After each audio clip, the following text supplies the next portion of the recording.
وہ شام تک واپس پلٹی تو تھکن سے چور ہو چکی تھی۔ اس نے سر آفتاب کی آفر کو قبولنے کی حامی بھر لی تھی، اور چونکہ ٹیچر کی کمی تھی تو اسے آج ہی کلاس بھی لینی پڑی تھی۔ گھر پہنچتے پہنچتے اسے 6 بج گئے تھے۔ دور کہیں مغرب کی اذانیں بھی گونج رہی تھی۔ صوفیہ کو اس نے فون پر آگاہ کر دیا تھا، اس لیے وہ بھی بنا کسی پریشانی کے اس کا انتظار کر رہی تھی۔ اس نے گھر آ کر کھانا کھایا، وضو بنایا اور پھر چند لمحات کے لیے کمرے میں آ کر خاموشی سے لیٹ گئی۔ جوڑ تھکن سے دکھنے لگا تھا۔ سونے پر سہاگا رات کو رضا کی بارات میں بھی شرکت کرنی تھی۔ وہ اب کے واضح طور پر کراہ رہی تھی۔ کیا ہوا پھپھو؟ ایسا کیا سوچ رہی ہیں کہ آپ کی کراہ مجھے برابر کمرے تک سنائی دے گئی؟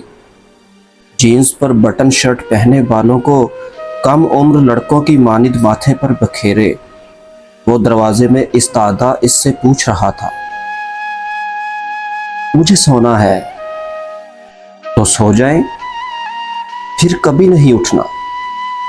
اور وجدان نے وہیں کھڑے کھڑے گہرا سانس لیا تھا۔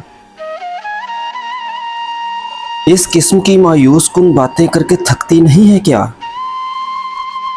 میں کب مایوس ہوئی ہوں؟ اس نے سر اٹھا کر خفگی سے دیکھا تھا۔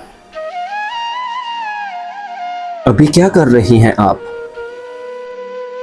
مجھے بارات میں نہیں جانا، مایوس نہیں ہوں میں، بس مجھے وہاں نہیں جانا جہاں میں جانا نہیں چاہتی۔ کیا آپ واقعی نہیں جانا چاہتی؟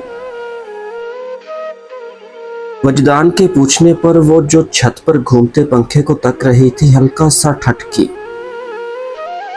پھر یوں ہی لیٹے لیٹے گردن ایک بار پھر سے اٹھا کر اسے دیکھا۔ مجھے سچ میں نہیں جانا۔ آواز بالکل ہلکی تھی، کہیں امی سن لیتی تو اور ہی مصیبت آ جانی تھی۔ اگر میں آپ کی جگہ چلا جاؤں تو بدلے میں آپ مجھے کس چیز سے نوازیں گی؟ کیونکہ آپ جانتی ہیں کہ میں کوئی بھی کام اپنا الاؤنس طے کیے بغیر نہیں کیا کرتا۔ وہ یکدم بستر پر اٹھ بیٹھی تھی۔ تھکے تھکے سے چہرے پر ایک چمک سی لہرائی، لب بے ساختہ ہی مسکرا اٹھے، سیاہ آنکھیں پھیل گئیں۔ وجدان نے بامشکل ہی اپنی ہنسی روکی تھی۔ پھپھو جتنا سنجیدہ کوئی نہیں تھا، لیکن پھپھو جتنا غیر سنجیدہ اور بچوں کی طرح خوش ہونے والا بھی کوئی نہیں دیکھا تھا وجدان نے۔ کیا چاہیے؟ بولو۔ آپ کیا دے سکتی ہیں؟ بتائیں۔ ایک ابرو اٹھا کر کسی منجے ہوئے کون آرٹسٹ کی مانند ڈیل کرنا چاہیے۔ نازنین نے خفا آنکھوں سے دیکھا تھا اسے۔ کتنے تیز ہو گئے ہو تم؟ میں کوئی چھرا نہیں ہوں جو تیز ہو جاؤں گا۔ نازنین کو ہنسی آ گئی۔ خود کو آس پاس کی چیزوں سے تشبیہ دینے کی عادت وجدان میں بچپن میں سے تھی۔ پھپھو میں کوئی بکرا نہیں ہوں جو 2 ٹانگیں اٹھا کر دیوار کے اس پار دیکھ لوں۔ پھپھو میں کوئی مچھر نہیں ہوں جو آپ کے کان میں یوں بنبناتا رہوں۔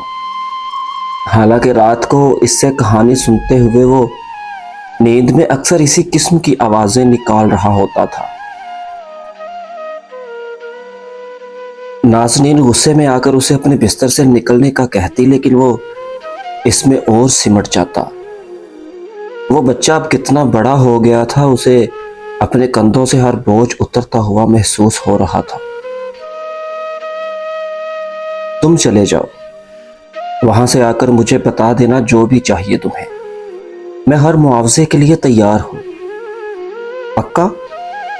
آپ کے پاس انکار کا کوئی حق نہیں رہے گا پھر، اور اگر آپ نے اپنی ذہانت سے پینترا بدلنا چاہا تو پھر اچھا نہیں ہوگا پھپھو۔ وہ کہہ کر یعنی دھمکا کر کمرے سے باہر نکلا تو نازنین دیر تک اس کے انداز پر ہنستی رہی۔ یہ وجہ بھی نہ۔ اس نے بستر سے پیر اتارے اور الماری کی جانب بڑھ آئی۔ مغرب کی نماز کا وقت اب تک تازہ تھا۔ ارم نے ابھی انگشت شہادت سے ٹریگر کو چھوا ہی تھا کہ اس کا فون بج اٹھا۔ کان میں لگے نازک آلے کو دبا کر اس نے متوقع کال ریسیو کی تھی۔ بولو،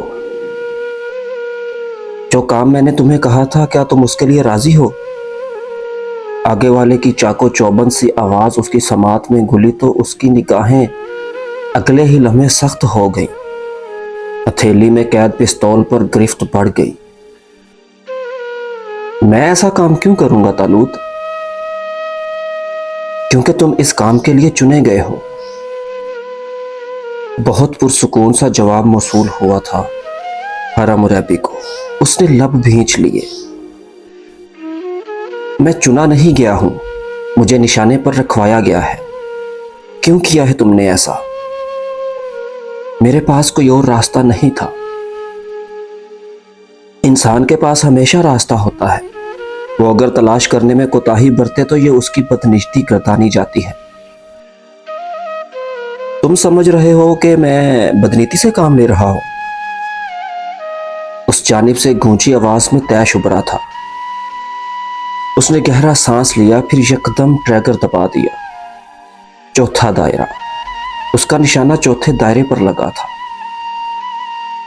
چوتھا دائرہ، کیا میں درست اندازہ لگا رہا ہوں؟ طالوت نے شاید فائر کی آواز سن لی تھی، اور جس طرح وہ فاتحانہ سے انداز میں بغیر دیکھے اسے اس کا نشانہ بتا رہا تھا، وہ تو بہت ہی محسوس کن لمحہ تھا، لیکن حرم حیران نہیں ہوا۔ ذہنی انتشار کا شکار ہو تم اریبی، بکواس بند کرو اپنی۔ اس نے ایک بار پھر سے نشانہ لے کر فائر کیا، اور اس بار وہ اپنے ہدف کے قریب ہو گیا۔ اس کا فائر عین تیسرے دائرے کے وسط میں جا لگا تھا۔ کیوں منتخب کیا ہے مجھے تم نے؟ تم جتنا باصلاحیت کوئی دوسرا نہیں۔ یہ کام ذمہ داری اور باریک بینی کا ہے۔ میں کسی ٹرینی کو نہیں دے سکتا، مجھے پرو چاہیے۔ جیسے میں تو تمہیں جانتا ہی نہیں ہونا۔ حرم نے تلخی سے مسکرا کر سر جھٹکا تھا۔ دوسری جانب طالوت ہنس دیا تھا۔ اسے اندازہ نہیں تھا کہ وہ اتنی جلدی پکڑا جائے گا۔ جانتے ہو انسان کب بے خوف ہو کر کام کیا کرتے ہیں؟ بالکل، جب وہ خوف ایک گہرے سمندر کو پار کر آئے ہو۔ اس نے ٹریگر دبایا اور نشانہ دوسرے دائرے سے وسط میں جا لگا۔ اس کا ذہنی انتشار اب کے سمٹ رہا تھا، نشانے درست ہو رہے تھے۔ ہاتھ میں تھامے ہتھیار نے ابرو اٹھا کر فخر سے دیکھا تھا۔ ہم جذباتی طور پر جن واقعات، انسانوں یا پھر جگہوں سے وابستہ ہوتے ہیں نا اریبی، ہم محض انہیں ہی اپنی حیات کی تمام تر طاقتیں لگا کر بچانے کی جرات کرتے ہیں، کر سکتے ہیں۔ ایموشنل اٹیچمنٹ بہت طاقتور ہوتی ہے، سمندر میں کھڑی ظالم چٹانوں تک کو ہلا دیتی ہے۔ اس کا ٹریگر کو دباتا ہاتھ لمحے بھر کے لیے ساکت ہو گیا تھا۔ ابرو حیرت سے اوپر کو اٹھے تھے اور آنکھوں کی پتلیاں ایک ہی نقطے پر ٹھہر گئی تھی۔ کیا کہنا چاہتے ہو؟ سیدھی طرح کہو۔ اس کی بہت سرد آواز ابری تھی۔ طالوت نے دوسری جانب گہرا سانس لیا تھا، پھر وہ بولا۔ آواز اس قدر ہلکی تھی کہ حرم کو لمحے بھر کے لیے خوفزدہ کر گئی۔ تمہارے وعدہ نبھانے کا وقت آ گیا ہے حرم، وہ وعدہ جو کئی ایام پہلے طے پا گیا تھا اور اب وقت کی دھول میں کھو کر انکا ہوتا محسوس ہو رہا تھا۔ لیکن کیا میں تمہیں بتاؤں کہ سروائیور زندہ رہ جائے تو قاتل کی موت ہو جایا کرتی ہے۔ اس کی آنکھیں اب تک ساکت تھیں، لب ادھ کھلے رہ گئے تھے اور لمبا کیا گیا دایاں ہاتھ شل ہونے لگا تھا۔ وہ لڑکی زندہ ہے اور اس کی موت کا اندھیا جاری کر دیا گیا ہے۔ کیا تمہیں اب بھی لگتا ہے کہ میں نے تمہیں چن کر غلط کیا؟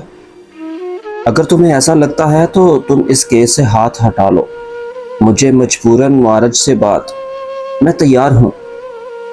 اگلے ہی لمحے اس کی بے تاثر سی آواز ابری تھی۔